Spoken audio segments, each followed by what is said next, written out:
Hi, my name is Krystal Leedy, and I'm the Associate Pastor for Campus Ministries at University Presbyterian Church in Austin, Texas.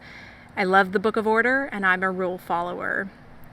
I've been in session meetings and presbytery meetings where people have used the rules in order to get what they want.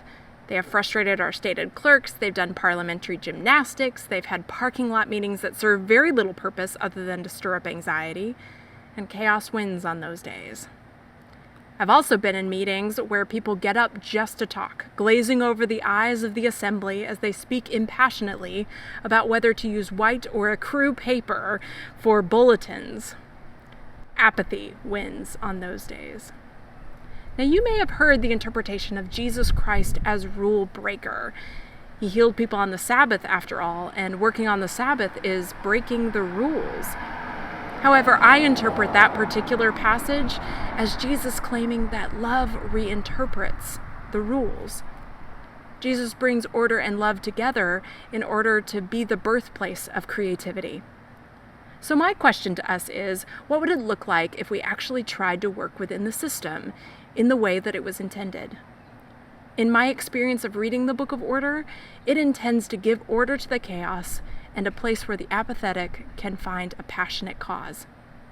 It's a place where all people, in their fullness, can find a voice. The Book of Order sets up the structure, the canvas on which we can paint. So what would it be like to think of a creative idea and follow a structure to seeing that dream become a reality? How can our painting come out of our dreams and into our world? If we're not satisfied with our painting, then how can we add more dimension instead of just throwing the canvas out the window? If you wish your congregation to become more eco-friendly, then be a voice for the earth. If you wish your congregation to be friendlier to the poor, then be a voice for the poor. Go to a session meeting. Get on the agenda.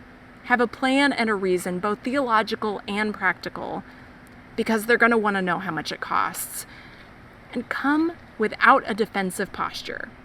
You can't paint if you're angry, but you can paint if you're passionate. Expect to take on the ability to respond to the voices that you have heard. Expect to take on the responsibility. Start local and use your resources. The PCUSA has lots of resource offices like Public Witness and New Immigrant Ministries. Your presbytery has an executive presbyter and a stated clerk that are just dying to hear new ideas. Call your people. They are here to help.